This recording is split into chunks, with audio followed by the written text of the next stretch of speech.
Halo, saya Jana Mustafa. Saat ini kita mau belajar tentang sosiologi.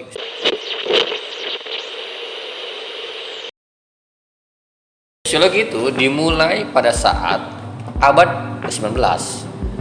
Latar belakangnya sebetulnya bukan tiba-tiba muncul, pasti ada latar belakang tertentu kenapa sosiologi bisa lahir. Dan saat itu ada dua revolusi yang melahirkan sosiologi. Itu pertama ada revolusi Prancis dan revolusi industri. Nah, ketika revolusi Prancis,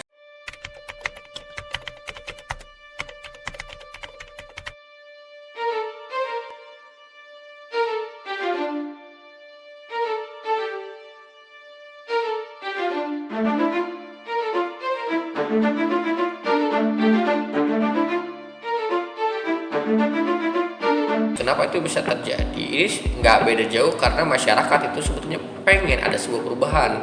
Karena pada saat itu, saat revolusi Prancis ada, pada saat sebelumnya itu terjadi yang namanya pemerintahan yang otoriter, sehingga semua masyarakat ngerasa ya hukum, ekonomi, politik tidak memihak kepada masyarakat.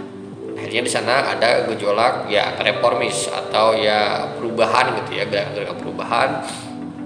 Mereka ingin suatu keadilan dan terjadilah revolusi Prancis. Di sana sebelum adanya revolusi Prancis, di Prancis itu banyak pengkotak-kotakan. Salah satu pengkotak-kotakannya itu adalah sistem feudalistik. Apa itu feudalistik? Feudalistik itu kalau misalkan kalian punya banyak tanah, maka kalianlah yang penguasanya. Jadi dilihat itu berdasarkan tanah yang ada. Jadi kalau misalkan kita nggak punya tanah ya sudah, berarti kita hanya jadi ya istilahnya jongos begitu ya. Nah, kemudian barulah datang gerakan-gerakan reformis itu. Nah, kemudian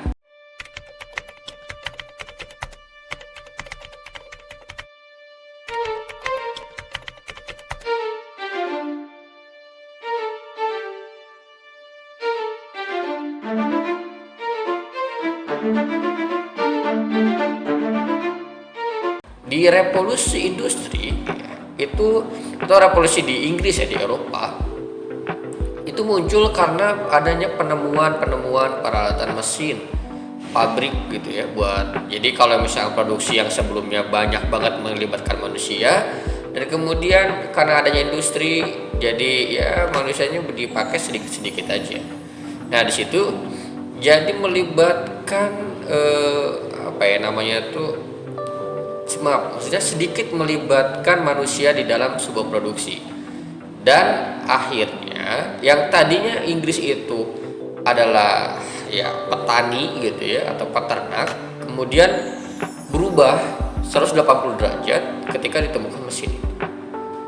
Jadi banyak industri di mana-mana.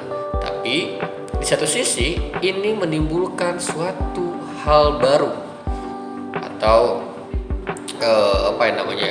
polarisasi ya, pertentangan kelas antara kelas yang memiliki atau kelas atas atau kelas yang memiliki modal dan kelas yang menjadi buruh.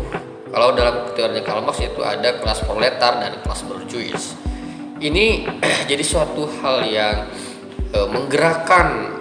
menggerakkan masyarakat di Inggris pada saat itu untuk mengadakan reformasi besar-besaran.